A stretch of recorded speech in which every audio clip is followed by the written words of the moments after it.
Om Agyanatimirandasya Gyanam Jana Shalakaya Chakshurunmilitam Yena Tasmai Shri Gurave Namaha Shri Chaitanya Manobishtam Stapitam Yena Bhutale Swayam Rupa Kadamahyam Dadati Swapadantikam Vandeham Shri Guru Shri Yutapad Shri Gurum Vaishnavanscha Shri Rupam Sagrajatam Sahagana Raghunatam Vitam Tam Sajivam Sadvaitam Savadhutam Parijana Sahitam Krishna Chaitanya Devam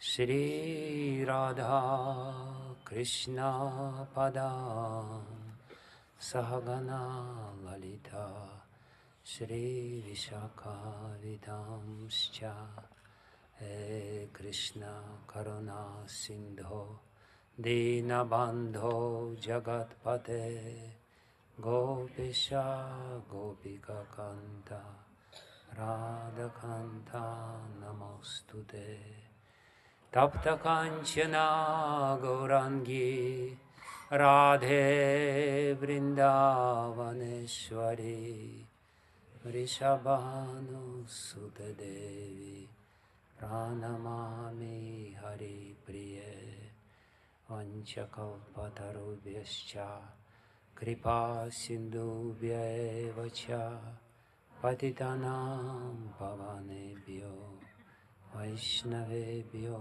Namo Namaha Shri Krishna Chaitanya Prabhu Nityananda Shri Advaita Gadadhara Shri Vasadi Gaura Bhakta Vrinda Hare Krishna Krishna Krishna Hare Hare Hare Rama Rama Rama Hare Hare Hare Krishna Krishna Krishna Hare Hare Hare Rama Rama Rama Hare Hare Hare Krishna Krishna Krishna Hare Hare Hare Rama Rama Rama Hare Hare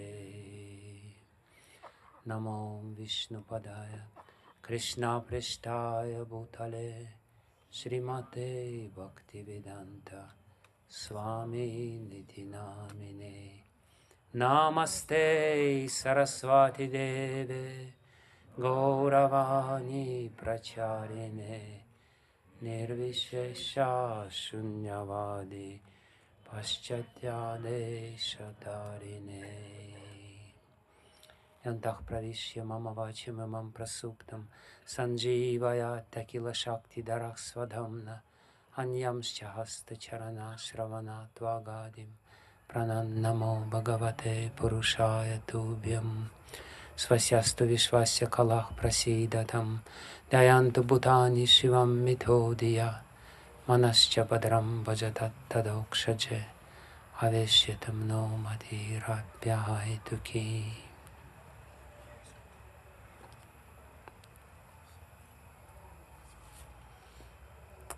Hare Krishna.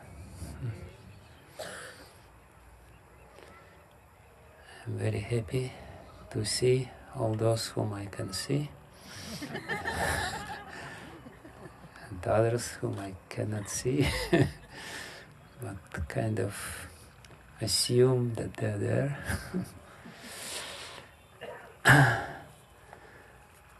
So let me speak a few words about this place where we gathered together and about the retreat which is ahead of us. First of all, I would like to thank everyone for coming for this event. And I also have to mention that this is the very first retreat which we are conducting in this place.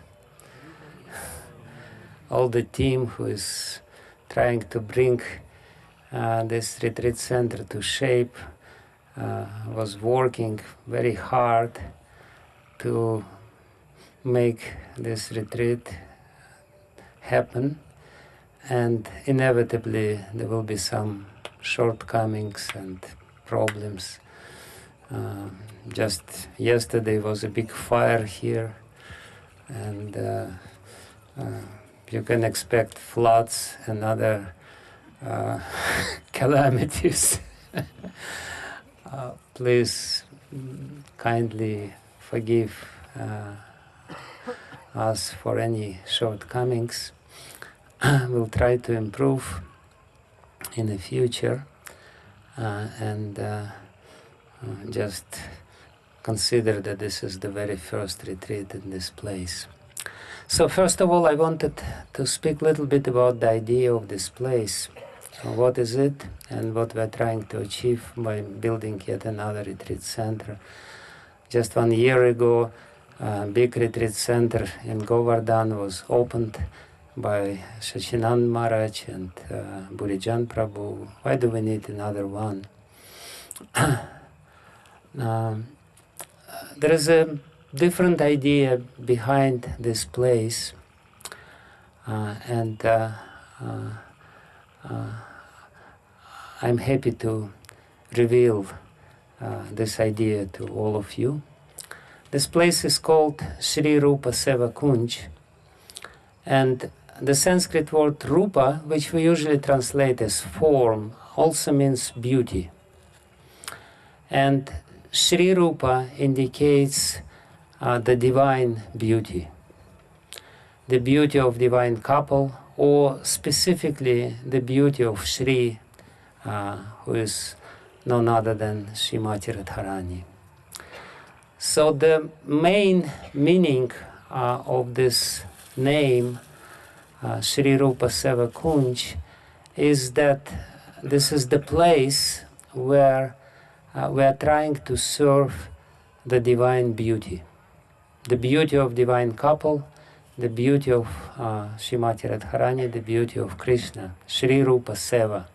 This is the kunjo, the intimate place of service to the beauty. And of course, there are other meanings of this name of this place.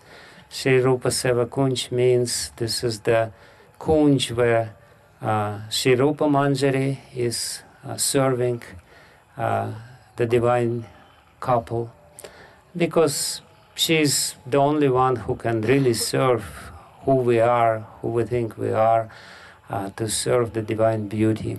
So this name also reminds us about our eternal position of servants of Sri Rupa Manjari, who is the leader of all the Gaudiya Vaishnavas in their original spiritual forms, in the Siddha Dehas. And of course, Sri Rupa means Sri Rupa Goswami, who has come to this earth, and he is nobody else but Sri Rupa Manjari. So we are followers of Sri Rupa Goswami, and here we are trying to help him to serve the divine couple. And he is the leader, he is the founder Acharya of the whole Gaudiya Sampradaya, and we are his servants by definition. And to serve Sri Rupa Goswami, this is very clearly stated in Sri Chaitanya Charitamrita, to serve Rupa and Raghunath. basically means to imbibe their mood, to understand the mood which they described in their literature, and try to reflect this mood within our heart and try to execute or fulfill their desires. And ultimately this is the desires of Sri Chaitanya Mahaprabhu. Sri Chaitanya Mano Bishtam Stapitam Yena Bhutale Swayam Rupa Kadama Yam Dadati Svapadantikam. So Sri Rupa Goswami, he knew the heart of Sri Chaitanya Mahaprabhu. He revealed the heart and the innermost desires of Sri Chaitanya Mahaprabhu in his books. And this is the place where we are trying to serve Sri Chaitanya Mahaprabhu by understanding the exalted literature written by the Goswamis of Vrindavan and their followers, and Srila Prabhupada, of course, is the first and foremost in our minds, and he is the one who revealed to us this amazing concept of Krishna, who is dancing God and singing God, God of love and God of beauty. And therefore, we are trying to emphasize here the beauty. It is explained by Bhaktivinoda Thakur.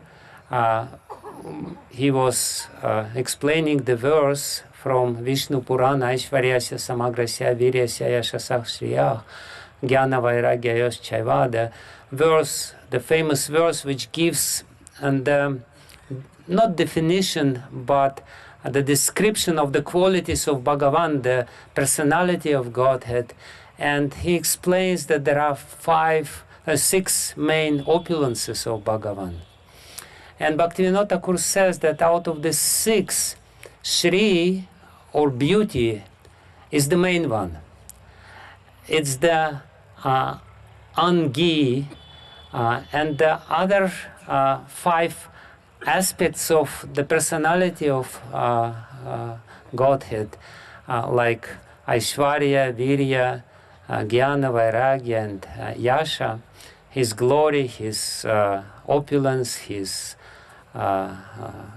physical strength, and his knowledge and his renunciation, they're just aspects of beauty. In fact, you can consider this verse as a definition of beauty. What is beauty? Beauty has so many different dimensions. And these dimensions are mentioned in this verse. Knowledge is the aspect of beauty. Knowledge is beautiful. Somebody who is knowledgeable, he becomes beautiful and beautified by the knowledge and the education which he has. Renunciation makes somebody very beautiful. Renunciation is the aspect of beauty. In a similar way, the opulence or diversity, because in this world, when we talk about opulence, we're talking about diversity, is also an aspect of beauty. Beauty can never be monotonous. It's always very diverse. It has so many different varieties within it. And even Virya, the heroism, is an aspect of beauty.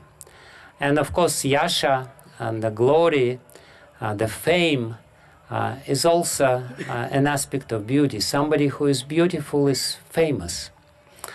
And Bhaktivinoda Thakur explains that the beauty, the yasha, which is included in this definition of Godhead, the Bhagavan, definition of Bhagavan, beauty, yasha, glory or fame, here means something which brings good fortune within our life, something which purifies the heart. Usually when people speak about glory, they speak about, when they speak about some famous persons, when we're talking about famous persons, basically it means that we're talking about their sex life, which is very contaminating. The glorious, whatever description of quote-unquote glorious people in this world you have inevitably involves their romantic whatever adventures. But the glory of the Lord, the fame of the Lord, is all purifying, and by purifying the heart, by purifying the consciousness, it brings about the good fortune in our life. It brings about our ability to go deeper inside. So, first of all, to understand what it means to serve the beauty of the Supreme Lord, we have to understand how His beauty manifests in this world. And it manifests in these aspects which I mentioned, and of course the beauty itself is all-inclusive. It includes so many other dimensions, like kindness or mercy is also beauty. The relationships which are there, which are based on love. Love is also beauty. Love and beauty basically synonymous. So while doing this place or meditating of what this place is all about, we were thinking about how we should try to manifest, not manifest really, how we should, I don't know what is the proper word in English for this, but try to reveal the beauty of the Lord. The beauty is already there. It manifests in this world in so many different aspects. The world is essentially beautiful. We can see, those who have eyes, they can see the beauty of the Lord everywhere. But unfortunately, there are so many other things in this world which sometimes overshadow the beauty, the original beauty which has created this world. So the humble attempt to construct this retreat center is not just about the retreat center. It's not about the running guest house and getting some money. That's not the idea. The idea is to reveal the beauty of the Lord in its multifarious aspects. All different aspects of the divine beauty, and this is the place where we're supposed to serve this divine beauty. And therefore it's called Sri Rupa Seva Kunj. So basically why I'm talking about this and why we thought that there is a dire need for such a place is that originally Vraj is the place of all-encompassing beauty. The Lord Himself is beauty personified, and all the relationship in original Vraj are beautiful. All the trees and all the flowers, they all serve, and this service make them even more beautiful than they are. And of course, cows are the most beautiful creatures. Perhaps you have seen this, especially these gir cows. If I was a bull, I would fall in love, and they're so beautiful. They're really beautiful, with the hump and beautiful horns and beautiful big eyes. So cows are very beautiful if you look at them, how they walk and how they react in this world. So originally Vraj is the place of beauty. But due to the, and of course when Chaitanya Mahaprabhu came here 500 years back in the year 1515, that's the year when he visited Vraj, he also saw the original beauty of this place. But since that time, 500 years passed, and you only see plastic everywhere and all kinds of garbage. unfortunately. Not only, of course, there are breathtaking beauty still here, and special sweetness is here. Those people who are used to this place, or who kind of in sync with the vibrations of this place, they can feel the special sweetness no matter what is going on the surface. The beauty is definitely here in Vraj, but unfortunately it's covered up by so many unpleasant things, and for newcomers it's sometimes a little difficult to relate to the original beauty of this place. So the idea behind this place was to try to recreate the original Vraj as much as we could do it. And therefore in this kunj where we're sitting now, there are over 100, 120 or something different species of trees and plants and flowers. And out of them 75 are mentioned in scriptures in connection with Krishna Lila. And we tried to bring all these plants here, and eventually we will explain the role of every tree and plant and flower in Krishna's Lila. There will be QR codes, and we will use the Kali Yuga means of explaining or giving this information. But in any case, this is just subsidiary thing, but the original idea is to create a place where the beauty is very visible, where you don't have to dig it out from the garbage pile. And in this way, to help people to meditate on the beauty of the Lord. Because again, what is service? What is seva? Seva means meditation.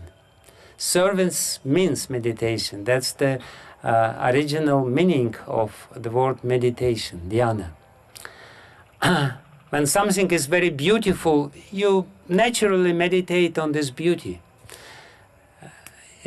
You're fixed on this beauty. You want to see this beauty. And we, of course, know the descriptions from the scriptures, how people who would see Krishna, they would go deep into the meditation on his beauty and couldn't take away their eyes, their looks from the beauty of Krishna.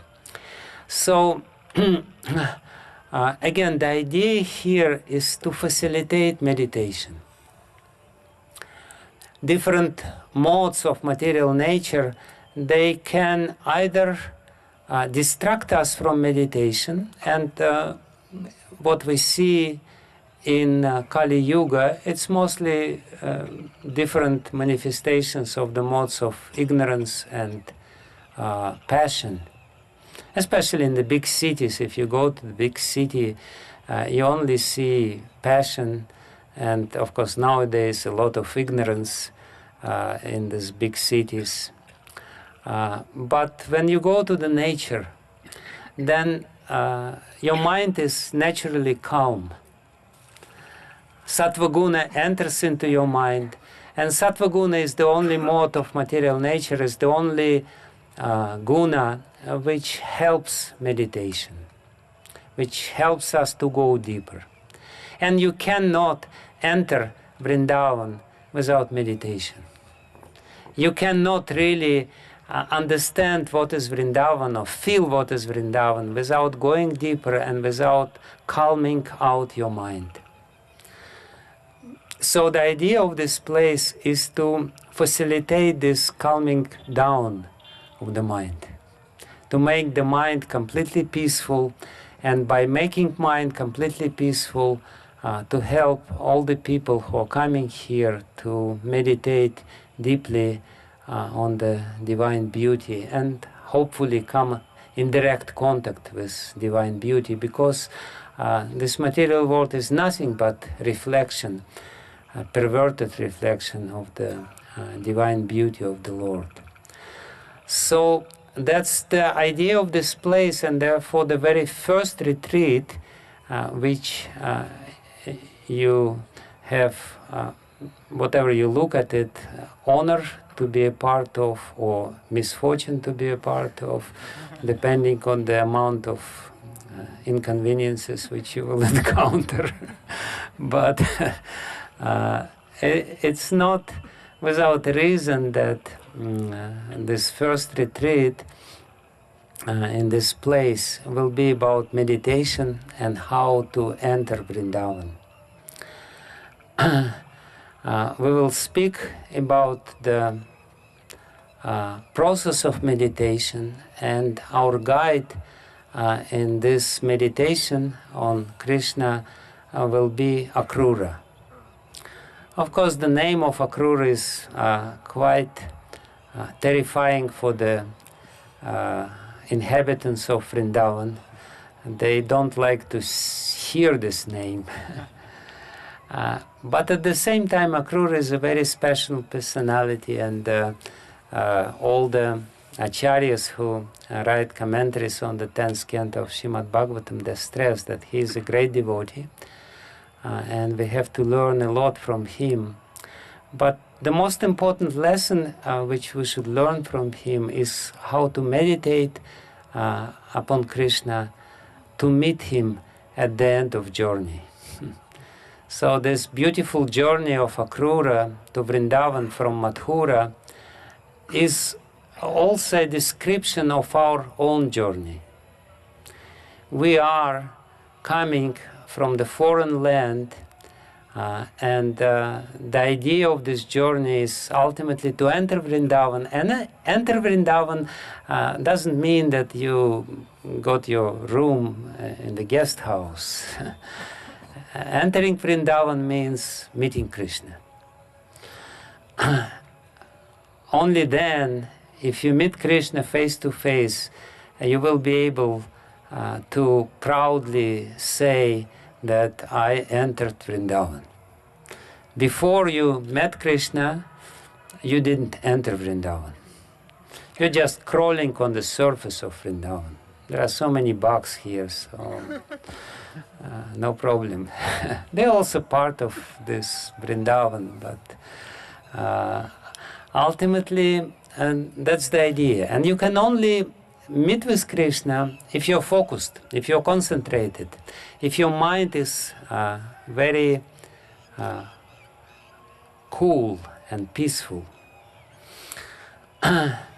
Like in the very beginning of Srimad Bhagavatam, the very fourth verse of Srimad Bhagavatam, after 3 introductory verses, is speaking about Naimisharanya Kshetra, and commentators explain why Srimad Bhagavatam was told for the first, not for the first time, but why it was retold by Sutta Goswami in Naimisharanya. And they explain that the very word Naimisharanya means this is the place where the chakra of our mind stops. To understand Srimad Bhagavatam, to understand anything which is related to the divine realm, you need to stop the rotation of your mind. When the mind is rotating passionately, non-stop, we don't have access to the divine realm. The only way to access divine realm is to stop the mind. And of course, Govardhan is the best place. I remember I sometimes tell this story. One very passionate, rich person came here, and we took him for Govardhan Parikrama. And in the middle of Govardhan Parikrama, he just stopped. And he said, I can't believe it. And we're looking at him, what he cannot believe. He said, I can't believe it. And he repeated it third time. I can't believe it. My mind stopped.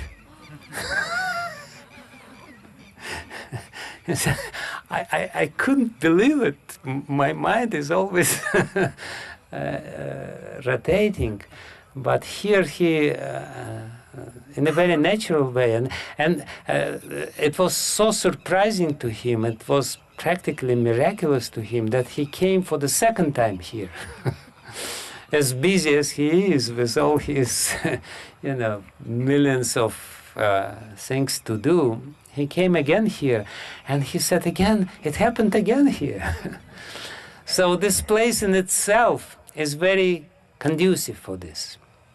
This place in itself where Govardhan is in his deep meditation on Krishna and Krishna Lila. If you come close to Govardhan, little closer, and there is a facility to come close, you practically could feel that he's there, he's alive, and he's meditating very deeply. He's in samadhi. So this place itself is very conducive for meditation. But of course, there are so many distractions also. And what I want to say is that everything which we are trying to do, and we're actually begging you to help us, to help in a sense to contribute a little bit into this beauty by your smiles, by relationship which you enter, by everything which is beautiful. As I said, beauty is a very big word. And there are so many dimensions and aspects of beauty. So by being here, please try to contribute into the beauty of this place. And the most beautiful thing which you could do is just to smile. It's very simple, just smile. And immediately you become very beautiful. Your face shines by the smile. So, but everything in the human culture actually is there to elevate the consciousness. The real human culture is to help us to uplift the consciousness. The architecture, the purpose of architecture, the real architecture, is to uplift consciousness. Of course, when you come to some apartment in some building in San Francisco, it's not necessarily uplifts your consciousness. But originally the purpose of everything, of the human culture, is to uplift the consciousness of human beings. So that's what we are trying to do. We're trying to have a beautiful architecture here. We're trying to ultimately build a beautiful temple. Now we're in the process of inviting Radha and Krishna in this beautiful temple. They're manifesting themselves in Jaipur. And the real beauty, again, calms your mind. Brings down the anxieties of the mind and all different disturbances which are there in the mind and desires. So I will consider our retreat a big success if by the end of this retreat you will become much more peaceful and calm and happy as a result of it. So I will inspect every one of you. I will look at your faces and try to see what was the effect of this event.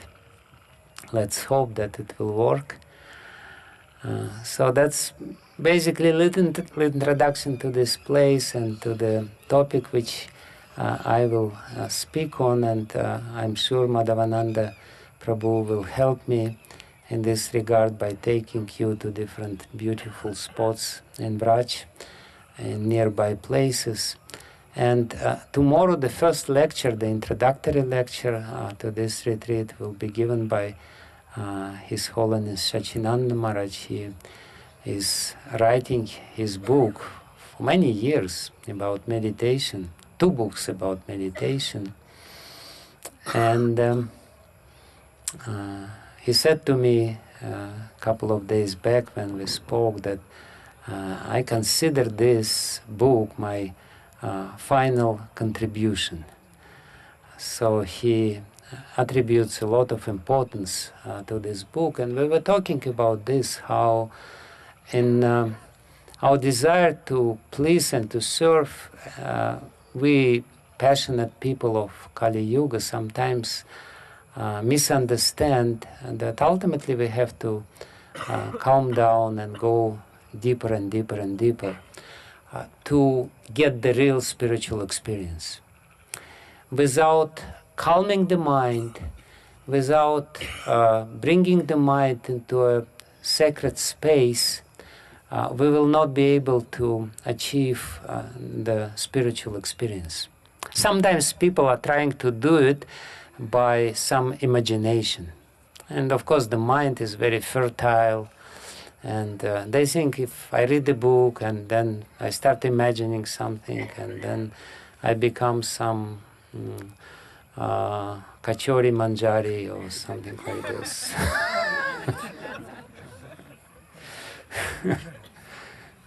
With my Ekadashi Bhava.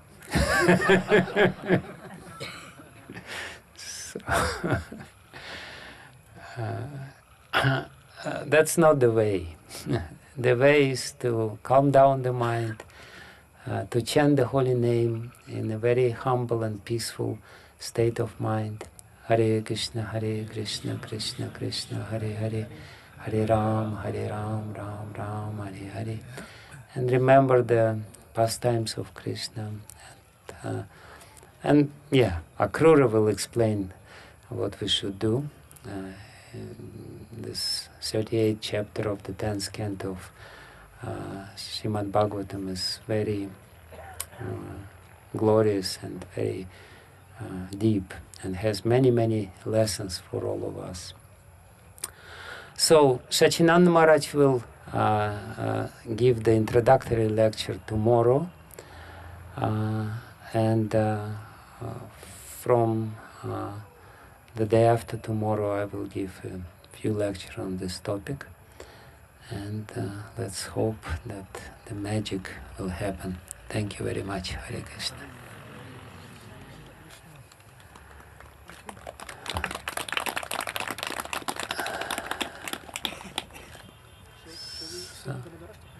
Yes, we can sing Damodarashtakam. Yes, and we will